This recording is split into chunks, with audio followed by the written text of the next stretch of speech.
Para empezar con el tema de las maldiciones generacionales, lo primero que vamos a ver es la definición que encontramos en casi todos los estudios, en casi todas las iglesias que se enseña este tema. Y la definición básica podría ser la siguiente: se conoce como maldición generacional a los pecados o consecuencias de estos que heredamos de nuestros padres. Es decir, que los hijos podemos practicar un pecado fruto de la atadura espiritual provocada por la práctica de por parte de un antepasado nuestro. Entonces, lo que vienen enseñando muchas iglesias es que muchas personas de nosotros tenemos problemas o estamos atados a alguna serie de pecados o prácticas contrarias a la voluntad de Dios, no porque nosotros queremos, sino porque nuestros padres lo hacían y nosotros automáticamente tenemos un vínculo. Es decir, como mi padre era un alcohólico, pues en mí se ha hecho una atadura espiritual que hace que yo tenga esa maldición, y lo que muchos pastores están enseñando es que el espíritu de alcoholismo pues está en mí o me persigue, o si mi madre fue prostituta, pues a mí el espíritu de lujuria o el espíritu, y le ponen esos nombres, espíritu de algo, y parece que los llevamos ya, nacemos con ellos porque lo heredamos de nuestros padres. Esa enseñanza se ha ido infiltrando dentro de la iglesia y es realmente fruto de un pasaje de las Escrituras. Para no decir simplemente que es una mentira, yo quiero leer el texto que ellos utilizan para enseñarlo. Porque hay un texto de la palabra que mal interpretado da a entender esto. Y ese texto aparece dos veces. Aparece primero en Éxodo 25, que es donde vemos, entre otras cosas, los 10 mandamientos. Y después, posteriormente, también se repite en Deuteronomio. En Éxodo 25, atentos porque dice lo siguiente. Y esta es la base de la enseñanza de las maldiciones generacionales. Dice: no lo adorarás ni lo servirás, porque yo, el Señor tu Dios, soy Dios celoso. Está hablando Dios de esos mandamientos en los que uno de aquellos era que no se hicieran imágenes y que las adoraran. Dice: yo soy un Dios celoso. Dice que castigo la iniquidad de los padres sobre los hijos hasta la tercera y cuarta generación de los que me aborrecen. Y de ese versículo, sobre todo en esa parte en la que dice yo soy un Dios celoso, que castigo la iniquidad de los padres sobre los hijos hasta la tercera y cuarta generación de los que me aborrecen. Esa es la parte principal en la que ellos dan a entender que el castigo de nuestros padres no solo pasa a nosotros, sino que pasa hasta la tercera y cuarta generación. Pero antes de nada, y yo quiero aclarar un punto, aquí Dios no acaba diciendo que castiga el pecado de los padres sobre los hijos hasta la tercera y cuarta generación y punto. Él acaba diciendo una cosa importante. Dice: hasta la tercera y cuarta generación de los que me aborrecen. Y luego veremos qué quiero decir con eso. El texto ese aparece otra vez y ellos refuerzan su enseñanza con el otro pasaje que está en Deuteronomio. Es el mismo texto en realidad. Deuteronomio capítulo 5 versículos 8 al 10 dice lo siguiente: no te harás ningún ídolo, ni semejanza alguna de lo que está arriba en el cielo, ni abajo en la tierra, ni en las aguas debajo de la tierra. No los adorarás ni los servirás, porque yo, el Señor tu Dios, soy Dios celoso, que castigo la iniquidad de los padres sobre los hijos y sobre la tercera y la cuarta generación de los que me aborrecen, pero que muestro misericordia a millares, a los que me aman y guardan mis mandamientos. Entonces, vamos a entender dos cosas. La primera cosa que yo quiero hacer es explicar lo que realmente ese texto quiere decir, la lógica de ese texto, y luego desmenuzar un poquito el texto para entender lo que toda la Biblia nos dice sobre esto. Porque si solo estuviera ese texto, la duda sería grande. Pero si nosotros miramos toda la Biblia, que es lo que todas las veces hemos dicho aquí dentro, y es lo importante, que la Biblia se interpreta con la Biblia, y que cada vez que tenemos dudas sobre algún tema y queremos saber más sobre algún tema, lo que tenemos que hacer es mirar toda la Biblia. Porque Dios no habla solo en un texto, sino que Dios normalmente, cada enseñanza que nos quiere dar, la refuerza a lo largo de toda su palabra. Entonces nosotros tenemos que ver todo lo que dice la palabra para entender ese texto. Pero la primera cosa que tenemos que ver: Dios no ha dicho simplemente que castigará a los que lo aborrecen o a los que cometen iniquidad, o la iniquidad de los padres sobre los hijos hasta la tercera y cuarta generación. Él ha añadido una cosa, y sobre todo en Deuteronomio se ve más claro. Él dice que, vamos a esa parte en la que dice: el Señor tu Dios, yo soy Dios celoso, castigo la iniquidad de los padres sobre los hijos y sobre la tercera y la cuarta generación de los que me aborrecen. Y luego no dice solamente eso, él en esta parte de Deuteronomio lo complementa, diciendo que, pero muestro misericordia a millares, a los que me aman y guardan mis mandamientos. Lo que Dios está diciendo es, claro que voy a castigar a hasta la tercera y cuarta generación de los que me sigan aborreciendo. Eso es lo que está diciendo Dios. El Padre me ha aborrecido. Si el Hijo me aborrece, lo voy a castigar. Y si la tercera y cuarta generación me sigue aborreciendo, lo voy a castigar también. Porque luego veremos lo que Dios quiere decir. Y ya os adelanto que más adelante lo que Dios va a decir es que yo voy a castigar a quien peca. No a quien es hijo de quien, sino a quien peca. Lo que Dios está diciendo es, yo castigaré hasta la tercera y cuarta generación mientras me sigan aborreciendo. Pero, ¿qué dice luego? Pero yo tendré misericordia de millares, de los que me amen y guarden mis mandamientos. En este texto no se va a ver tan claro y por eso luego iremos al resto de la Biblia, pero lo que Dios está queriendo decir es que si el Padre peca y el Hijo luego peca, claro que lo voy a aborrecer también, tanto al Padre como al Hijo. Y si el Nieto peca, también lo aborreceré. Pero si el Padre peca y el Hijo quiere guardar mis mandamientos, yo mostraré misericordia. Y luego veremos que Dios va diciendo a través de la palabra que Él no va a culpar al Hijo por la injusticia del Padre. Y lo vamos a ver claramente. Cuando Dios se refiere a esto, está hablando más de otra cosa. Hermanos, cuando nosotros tenemos que aplicar la lógica a ese texto, también tenemos que entender, no se trata de una condición irreversible, sino de un principio. Es una expresión de causa-efecto. ¿Qué quiere decir esto? Ejemplo, si mi padre era un alcohólico y yo nací en esa casa donde el padre era un alcohólico, bebía todos los días, estaba alcoholizándose todos los días, yo no es que tenga una maldición que me persigue, pero lo que sí tengo es una palabra muy importante, se llama influencia. Y es muy probable que yo humanamente tenga tendencia al alcohol porque mi padre lo ha presentado como una práctica habitual. Es decir, si mi padre y mi madre fuman desde que yo tengo uso de razón tabaco, aunque mi padre y mi madre me digan que no fume, yo habré asimilado que el tabaco es algo normal y común. Y no es que yo tenga una maldición, sino que la influencia de mis padres va a provocar que yo tenga más tendencia a eso. ¿Qué más podemos tener aquí? Una madre drogadicta.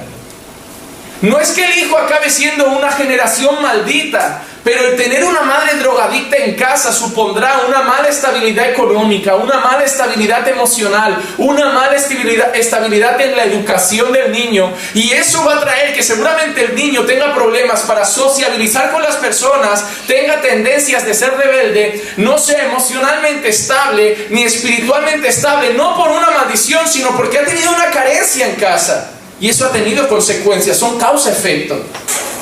Si mi padre era un maltratador y trataba mal a mi madre, no es que yo tenga una maldición que me persigue, sino que eso traerá efecto en mi vida. Mi manera de tratar a las personas, mi manera de entender el matrimonio, mi manera de relacionarme con hombres o con mi padre. No es que yo tenga una maldición, sino que esa causa, el pecado de mi padre ha tenido efectos en mi vida. Es causa-efecto. Es influencia. De ahí salen proverbios o dichos populares que tenemos en nuestro país como de tal palo, tal astilla. No es una maldición hereditaria, sino que es que lo has visto desde el principio. Naciste en una casa donde se comunican a gritos. Probablemente no vas a ser una persona que dialoga mansamente, sino tendrás tendencia a ser una persona que también grita, porque es lo que has visto en tu casa y has entendido que hablar gritando es lo normal. Pero no es una maldición.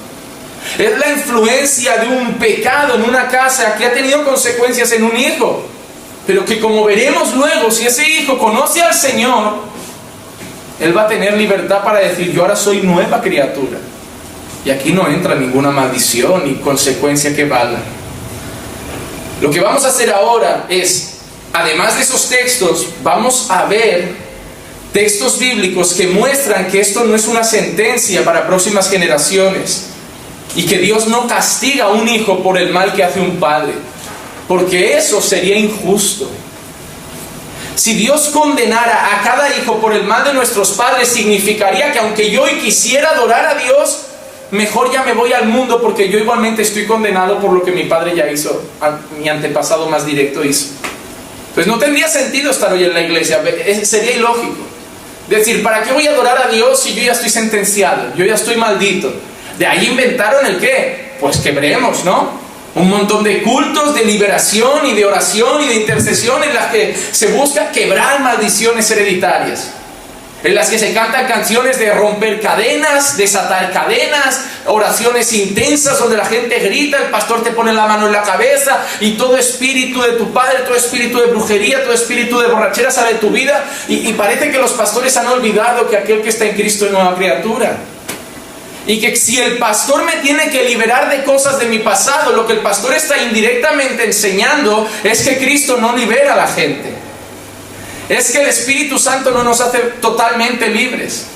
Y que solo nos libera un poco, porque si realmente tenemos que ser más liberados por otras personas y por otras oraciones o por otros pastores o por otras prácticas, significa que no somos libres.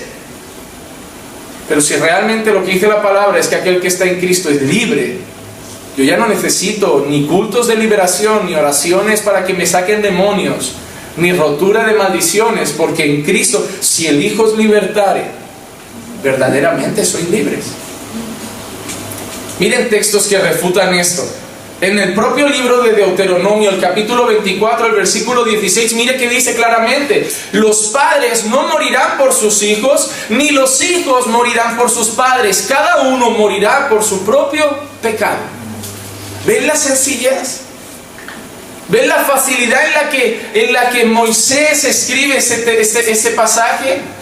Ni los padres pagarán por lo que los hijos hagan, ni los hijos pagarán por lo que los padres hagan. Cada uno pagará por su propio pecado, porque Dios es justo. Y cada uno será sentenciado por su propio pecado. No solo aparece en Deuteronomio. Ezequiel capítulo 18, versículos 2 al 4. ¿Qué queréis decir al usar este proverbio acerca de la tierra de Israel que dice: los padres comerán las uvas agrias, pero los dientes de los hijos tienen la dentera? Y mira que lo que dice el profeta Ezequiel. El profeta Ezequiel lo llama proverbio. No lo llama palabra de Dios. ¿Qué quiere decir el profeta con esto? Que la propia nación de Israel había tomado ese texto y lo había malentendido y había sacado un proverbio, un dicho popular, y era que los hijos pagarían las consecuencias de los actos de los padres. ¿Cómo sabe usted eso, pastor? ¿Cómo lo sé? Que hasta los propios discípulos vieron a un ciego y le preguntaron al Mesías: ¿quién pecó, él o sus padres? Y Ezequiel no lo llama palabra ni doctrina, lo llama proverbio. Dice: ¿qué queréis decir al usar el proverbio: los padres comen las uvas agrias, pero los dientes de los hijos tienen la dentera? Pero miren que dice, inspirado por Dios el profeta: vivo yo, declara el Señor, que no volveréis a usar más ese proverbio en Israel. Dios da una orden: ya basta de condenar a los hijos, ya basta de decir que los hijos están pagando por los actos de los padres. Dice: ya basta de usar ese proverbio en Israel. Y entiendo yo que cuando se refiere a Israel, se referiría también a nosotros. He aquí, todas las almas son mías, tanto el alma del Padre como el alma del Hijo mías son. El alma que peque, esa morirá. Mire qué sencillo lo hace Dios. Aquí uno no va a pagar las consecuencias de otros. Ni la mujer la del esposo, ni el esposo. Así que también te digo una cosa: no valdrá esa excusa de: yo quería ir a la iglesia pero mi esposo no quería, yo quería ser creyente pero mi esposa no me dejaba, yo quería adorarte pero mis padres no me dejaban. Dios va a decir: aquí no vamos a cargar culpas unos de otros. Cada uno va a rendir cuentas por sus propios hechos. Que desde Génesis ya estáis culpando a alguien porque en el fondo os es más cómodo. Cuando la realidad sería: a mí no me apetece ir a la iglesia, pero me queda mucho más bonito delante del pastor decir: es que tengo un compromiso con la familia de mi marido, que no es creyente y tengo que cumplir porque tengo que ser sabia, pastor. Sí, y es muy sabio decirle a tu marido: cada vez que algo haya antes que Dios, voy a ir detrás. Es muy sabio. Sigue edificando tu casa, así verás que pronto Dios reina. El profeta dice: ya basta de usar ese proverbio: cada persona que peque, esa morirá. Es decir, nosotros vemos textos de Corintios, porque todos pasaremos por el tribunal de Cristo. Y dice: cada uno rendirá cuentas por sus obras. Jesús, lo vimos la semana pasada, si no me equivoco fue también el jueves, Jesús diciendo: por vuestras palabras seréis justificados o condenados. En ningún momento intervienen acciones de terceros. Siempre son nuestras palabras, nuestras obras, nuestros pecados, nada más. Nada más. Por eso te digo una cosa, deja de comparar el pecado de uno y de otro, deja de justificar tus malas acciones con la de los otros. Yo trato mal porque me tratan mal, yo soy así porque eres así. Oye, Dios no le va a servir de excusa. Para ti tu conciencia sí, pero a Dios no le va a servir de excusa. Porque Jesús también podría haber dicho, ¿sabes qué? Yo no morí al final en la cruz porque mira, me abandonaron, me vendieron. Y Él dijo, no, yo haré mi parte. Yo no estoy aquí para decir que yo tengo que hacer lo que yo tengo que hacer. Es como ese esposo yo seré un esposo que ama a mi esposa como Cristo amaba a la iglesia cuando mi esposa sea sumisa. No, tú tienes que ser como ese marido, aunque tu esposa sea la peor. Aunque tú no tienes que ser ese marido cuando tu esposa cumpla su parte. Tú tienes que ser ese marido porque de lo que vas a rendir cuentas ante Dios es del marido que tú has sido, no de la esposa que ha sido tu mujer. Yo voy a ser una esposa sumisa cuando mi marido me ame como que... Ese es tu problema, pero a Dios no le va a valer. Tú vas a tener que ser esa esposa aunque tu marido no sea el marido que todo el mundo desea o el marido que las escrituras dicen.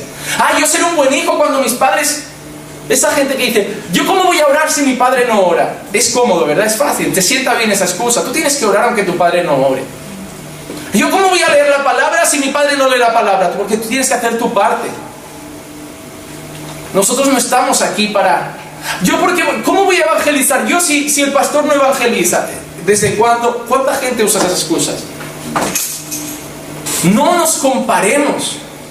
Miremos la palabra, miremos a Dios, miremos lo que tenemos que hacer y hagámoslo independientemente de lo que el resto haga, porque rendiremos cuentas de lo que hemos hecho, no de lo que los demás no han hecho.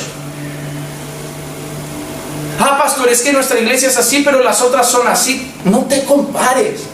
Compárate con la Escritura. Pero me dicen que somos legalistas, pero me dicen que somos radicales. Compárate con la Escritura. Y te digo una cosa, nuestra iglesia, a la luz de lo que es la Biblia, no es ni legalista ni radical. A lo que es la Biblia somos básicos. Así que pregúntate a los que son un poco más liberales, ¿qué son? Una frase que me gusta mucho de Paul Washer es la siguiente. Paul Washer una vez dijo, lo que hoy para muchos es cristianismo radical, a la luz de la palabra es cristianismo básico. Hoy tú le dices a alguien, oro cada día, leo la palabra cada día, intento vestir con modestia, intento abstenerme de prácticas mundanas, no tengo novia porque me quiero mantener puro, hasta que no me case no me van a tocar, eres un radical. No, eso es cristianismo básico, es lo que la palabra de Dios pide, no es radical. Claro, el problema es que hoy tenemos la media, la estamos comparando con la iglesia media de hoy, y ese es el error. Porque si la comparáramos con la iglesia media de hace 100 años, nosotros seríamos una iglesia liberal. Si hoy entrara aquí un pastor de hace 100 años, miraría nuestra iglesia, que nosotros creemos que es muy santurrona, y diría, esta iglesia es muy liberal. Yo le diría, mejor no te vayas a algunas del barrio. Pero yo no me tengo que quedar tranquilo porque en la media yo soy santurrón. ¿Por qué siempre miramos lo mal? ¿Sabes por qué? Porque el ser humano siempre quiere hacerlo mediocre. A ver, ¿qué es lo justo para probar un 5? Cuando Dios nos ha pedido un 10. Dios quiere excelencia. Dios no dice, haced lo justo. Dios dice, sed perfectos, como vuestro Padre es perfecto. Él dice que nosotros tenemos que llegar no a la estatura de la iglesia de hoy, dice que tenemos que llegar a la estatura de Cristo. Ojo que Él es la media, Él es el modelo. Y a la estatura de Cristo, te aseguro una cosa, nosotros no somos legalistas, ni santurrones, ni radicales. Estamos muy lejos de ser lo que un creyente debería ser. Todos, del pastor hasta la oveja, todos. Miren lo que dice Juan 9:1-3, ya conocemos este texto. Al pasar Jesús vio a un hombre ciego de nacimiento y sus discípulos le preguntaron diciendo, Rabí, ¿quién pecó? ¿Este o sus padres para que naciera ciego? Jesús respondió, ni este pecó ni sus padres, sino que está ciego para que las obras de Dios se manifiesten en él. Nadie ha pecado, no son consecuencias de que el padre haya hecho algo malo. Ahora te nace un niño con síndrome de Down en la iglesia y la gente te mira con recelo como seguro que tenía pecado. Es un castigo. Y ojo, que estás llevando castigo a un hijo, te estás metiendo en un terreno peligroso. Porque la palabra no dice que los hijos que tienen con todas las facultades son herencia del Señor. La Biblia dice claramente, herencia del Señor son los hijos. Todos. con síndrome de Down o sin síndrome de Down, cojos o con 2 piernas finas, mancos o con 2 brazos, tuertos o con una vista plena. Herencia del Señor son los hijos. Es tanta bendición un hijo que ve como un hijo ciego, un hijo que escucha como un hijo sordo, un hijo que habla como un hijo mudo. Es tanta bendición. Y no hay que atormentarse. Mira, seguro que ha sido culpa de mis pecados. Dejen de cargarse con una culpa que no es. Porque Dios no va a traer a la próxima generación un castigo que nosotros merecemos. Tanto el alma del Padre como del Hijo son mías. El que peque, ese va a morir. Sí que es cierto que si somos unos padres que tenemos tendencia a una vida pecaminosa, vamos a influir negativamente. Yo no voy a traer a mi hijo ni una maldición ni una bendición, pero yo puedo ser una gran influencia espiritual en la vida de mi hijo. Si yo lo llevo a orar, si yo lo llevo a buscar a Dios, si yo hago la parte que la Biblia me demanda de enseñarle la ley de Dios, la palabra de Dios, conducirlo en los caminos de Dios, yo no voy a llevarle una bendición, pero lo estoy conduciendo y a ser una buena influencia. Pero si yo no oro, me lo llevo siempre de paseo, uso palabras malsonantes en casa, soy un testimonio en la iglesia y un mal testimonio fuera, no es que mi hijo tenga una maldición por mi pecado, es que la influencia. Así hay muchos hijos de pastores. No es una maldición, es que el mal testimonio de un pastor de ser diferente en la iglesia, ser fuera, hace que el hijo no quiera saber nada de Dios. Esta enseñanza sobre las maldiciones generacionales ha promovido 2 cosas. Ha promovido más, pero estas son las 2 para mí principales. La primera, los famosos cultos de liberación y de ruptura de maldiciones generacionales, que eso sí que son prácticas que no aparecen en ningún momento en la palabra de Dios. No hay ningún texto en la palabra donde haya un culto de liberación, un culto de romper ataduras espirituales ni cosas parecidas. Y la segunda cosa que ha promovido esta enseñanza es que desde Génesis 3 las personas sigan culpando a algo o a alguien en lugar de asumir las consecuencias de sus propios actos. Eso nos ha vuelto gente cómoda en sus pecados y decir: pastor, usted no conoce mi vida, me juzga sin conocer mi pasado y no tengo que conocerlo. En teoría eres una nueva persona en Cristo. ¿Hasta cuándo vas a estar cómodo siendo una maleducada, una orgullosa, una soberbia con mal carácter y temperamento, culpando a lo mal que te ha tratado la vida? Porque hay gente que lo ha tratado peor y es educado, manso, tiene dominio propio. ¿Sabe por qué? Porque han nacido de nuevo. Así que mirar atrás para seguir culpando el mal carácter, tenemos que mirar dentro y preguntarnos: ¿he nacido de nuevo? Porque si he nacido de nuevo, el pasado quedó atrás, todas las cosas son hechas nuevas. A mí cuando la gente me viene con mal humor y me dice: es que a mí me trataron muy mal, a mí la vida me trató mal, a mí mis padres no me quisieron. ¿Y qué está? Si cada uno contara aquí el repertorio de vida que ha tenido atrás, unos más, otros menos, todos tendríamos excusa para ser la peor persona de la tierra.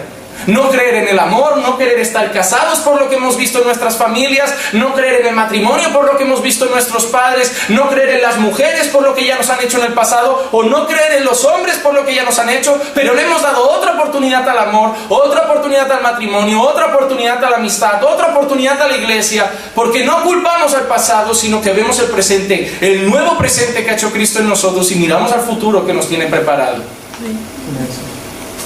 Ahora mi lengua, no culpo el pasado de mi manera de hablar. Mi lengua se ha convertido, mi corazón se ha convertido, mi mente se ha convertido. Y se tiene que notar en cada área de mi vida. Conclusiones rápidas y concretas para entender lo que realmente pasa en las personas y no son maldiciones generacionales.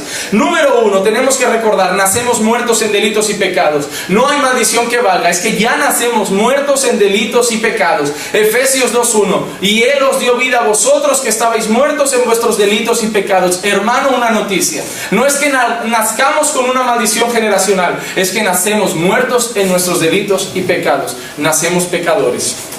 Número 2, nuestro corazón ya está inclinado al mal por naturaleza. No es fruto de la tercera o cuarta generación, es fruto del pecado. Génesis 6:5, y el Señor vio que era mucha la maldad de los hombres en la tierra y que toda intención de los pensamientos de su corazón era solo hacer siempre el mal. No era fruto de una maldición generacional, era el pecado que había entrado a la humanidad que ha hecho que el ser humano tenga tendencia a hacer lo que está mal. Número 3, Solamente por la intervención divina de Dios nacemos de nuevo. Como citan los profetas, se nos quita el corazón de piedra y se nos coloca un corazón de carne.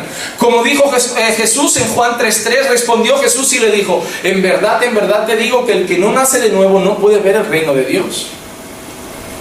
Nacemos muertos en nuestros delitos y pecados, nacemos con una tendencia al pecado y a hacer lo malo, pero a veces por la misericordia de Dios, Dios se nos presenta y nos hace nacer de nuevo.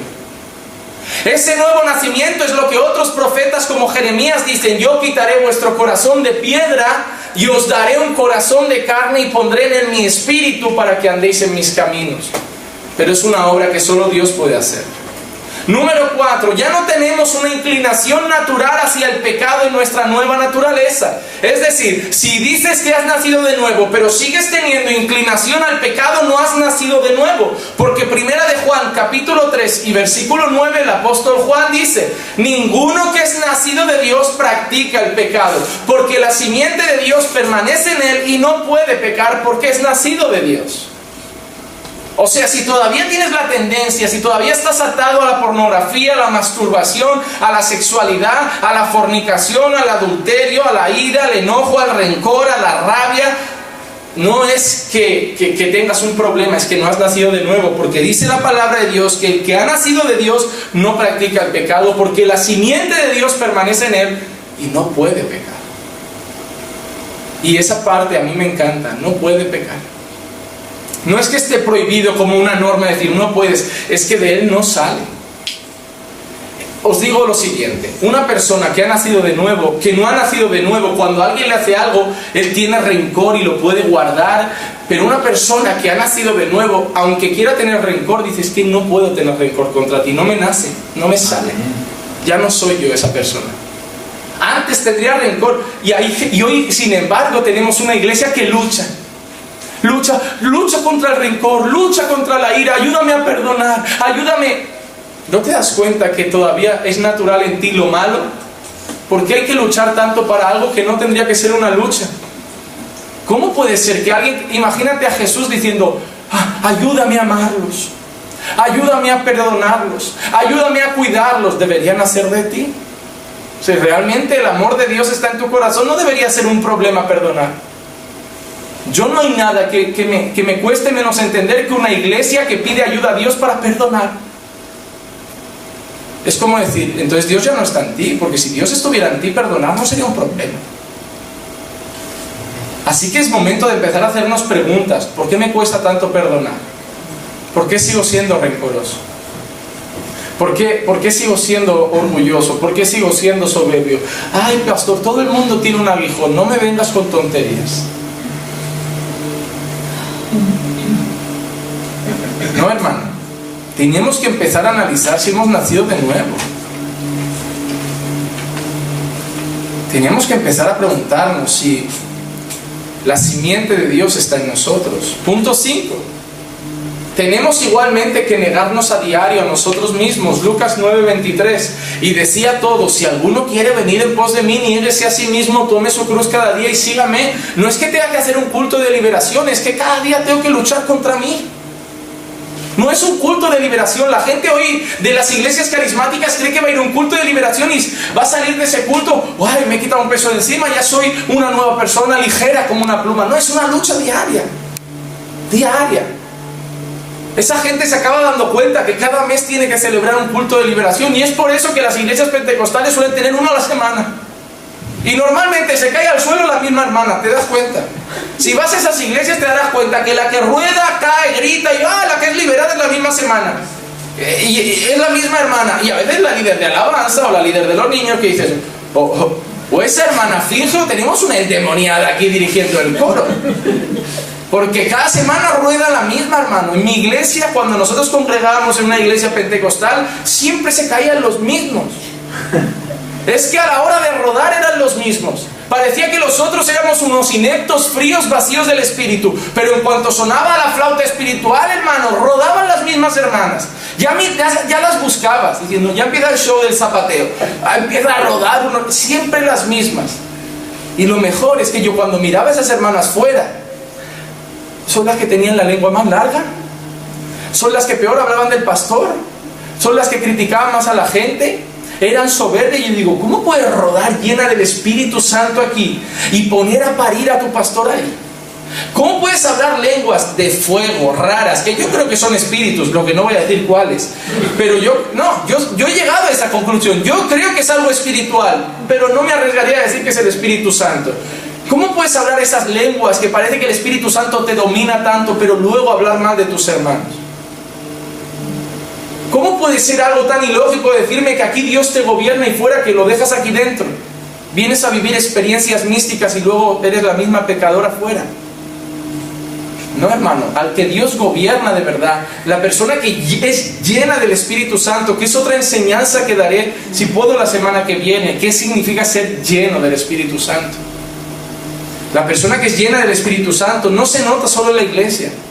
Es más, donde menos se nota es en la iglesia, porque en la iglesia simplemente venimos a escuchar la palabra, a alabar a Dios y a rendir culto a Dios, pero se va a notar fuera, en nuestra casa, en nuestro trabajo, en la calle, con nuestra familia. Ahí se nota quién está lleno del Espíritu Santo. Y no porque andemos rodando y gritando, sino porque somos lo que tenemos que ser a la luz de la palabra. Pero la lucha es diaria. Cada día hay que negarse a uno mismo y tomar su cruz. Número 6, debemos hacer morir lo terrenal en nosotros. Tenemos que entender algo. Nosotros no es que hayamos solamente nacido de nuevo y ahora no tengamos esa tendencia directa al pecado, pero seguimos siendo un cuerpo carnal y tenemos luchas. Mira lo que dice Pablo, Colosenses 3:5. Por tanto, considerad los miembros de vuestro cuerpo terrenal como muertos a la fornicación, a la impureza, a las pasiones, a los malos deseos y a la avaricia, que es idolatría. ¿Te has dado cuenta que a todo lo llama idolatría? Nosotros creíamos que idolatría era solo montar una figurita de yeso y llevarla en Semana Santa a hombros. Pero Pablo, mira lo que dice: fornicación, impureza, pasiones, malos deseos y avaricia. Todo eso, dice que Pablo, ¿qué es? Eso todo es idolatría. Pero ¿cómo, pastor? Sí, ¿sabes qué se está idolatrando? Tu propio deseo. Tú eres tu ídolo. Porque cuando tú pones tus propios deseos por encima de la voluntad de Dios, le estás diciendo a Dios: yo me adoro a mí, a lo que a mí me apetece, a hacer mi voluntad. Yo estoy en primer lugar, yo soy mi Dios. Y por eso Pablo dice: quien hace todo eso es idolatría. Porque no está adorando a Dios, porque está adorando a otro Dios. No uno de mármol, no uno de madera, sino que está adorando a sí mismo. De ahí la famosa frase: todo el mundo adora algo. Solo que quien no adora a Dios adora cualquier otra cosa, pero todo el mundo adora a alguien. Y la tendencia del ser humano hoy, incluso del más ateo, es adorarse a sí mismo. Por eso tienes a 30.000 personas, a millones de personas en los espejos de los gimnasios,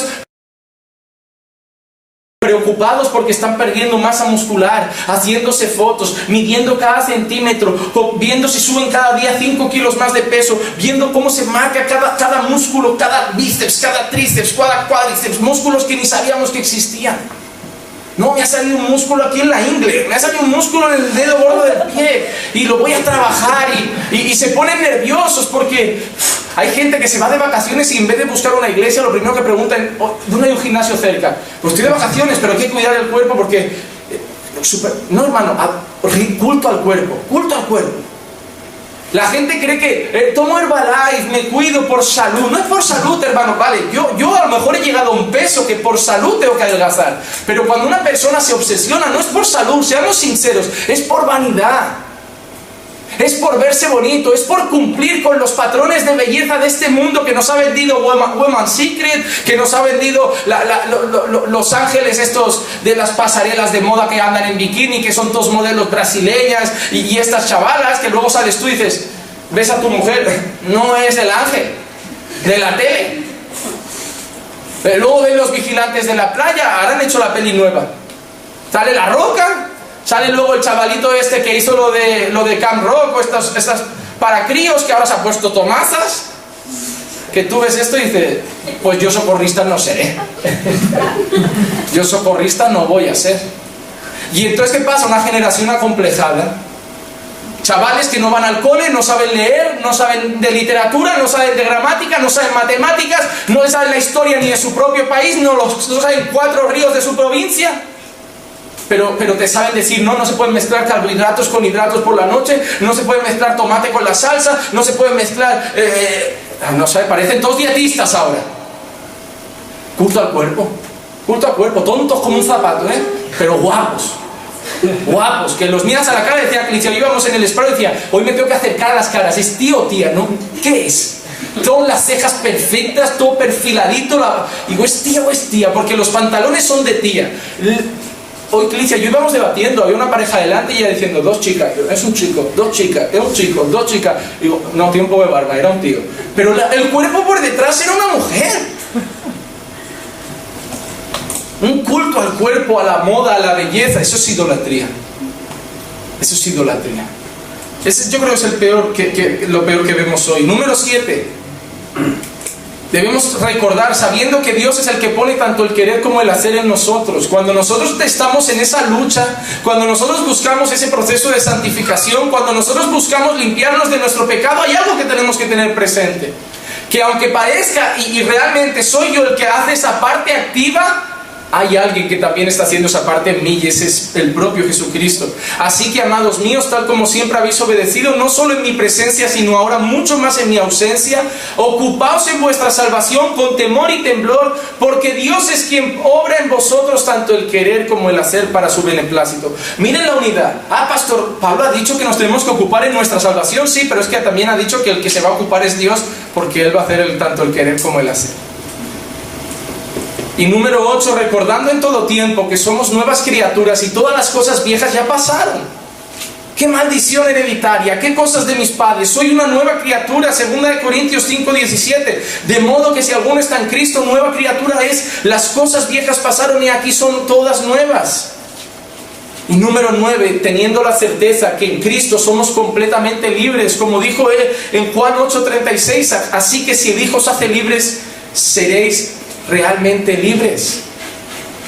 Conclusión: el texto de Deuteronomio, el texto de Éxodo no está diciendo que nosotros vamos a pagar por los pecados de nuestros padres, ni que estamos cargando un castigo o una maldición hereditaria, sino que si nosotros vamos a seguir los pasos de nuestros padres que pecaron, pues también pagaremos las consecuencias. Por eso Dios ha dicho, yo pagaré hasta la 3ª y 4ª generación de los que me aborrecen. Es decir, tú quieres seguir los pasos de tu padre, pues el mismo castigo que le espera a tu padre en la eternidad, te espera a ti. Pero tú quieres obedecer a Dios, entonces para ti hay misericordia. Porque ¿qué ha dicho Ezequiel? El alma del padre y del hijo son mías. El alma que peque, esa morirá. Entonces, hermanos, nosotros en Cristo ya somos nueva criatura. No tenemos que mirar a nuestros padres pensando que nos persigue un demonio que ellos cargan. No es así. Ya tenemos bastante con nuestros propios pecados. ¿Para qué mirar al de nuestros padres? Si yo a veces miro a los míos y parece que en vez de coger lo malo de uno, he cogido lo peor de cada uno. Yo he cogido lo de los dos. Y en mí se ha hecho un monstruo peor. Yo veía cosas malas en mi padre, veía cosas malas en mi madre, y yo digo, madre mía, un día me miré en el espejo y dije, lo peor de cada uno lo tengo yo, entonces yo soy un monstruo peor. O sea, mi padre tenía cosas malas y buenas, mi madre cosas malas y buenas, y yo cogí una vez todo lo malo. Se ha hecho un bicho muy feo. Pero ahí llegó Cristo. Sacó un corazón de piedra, puso un corazón de carne. Yo iba encaminado al mismo destino que mis padres, no por una maldición, sino por la influencia de ser ellos quienes eran y yo aprender de ellos. Pero Cristo me dijo, para ti tengo otro destino. Me hizo nacer de nuevo. Empezó a santificar mi vida, está santificando mi vida, y para mí ya no hay una maldición, para mí hay una bendición, y por eso las bendiciones tampoco son hereditarias. Porque la palabra de Dios dice que hemos sido bendecidos con toda clase de bendición espiritual en Cristo. No soy bendito por mis padres. Es más, papás que son buenos cristianos no van a llevar a sus hijos al cielo. Depende del trato que ellos tengan mañana con Dios. Nosotros haremos nuestro mejor trabajo, pero hay muchos padres que hacen un buen trabajo y el hijo se desvía. Es la realidad. Amén. Así que, hermanos, tengamos paz en Dios. No tenemos maldiciones generacionales, tampoco tenemos bendiciones generacionales. Tenemos cada uno nuestra propia historia con Dios y rendiremos cuentas cada uno por nuestros propios pecados. Amén.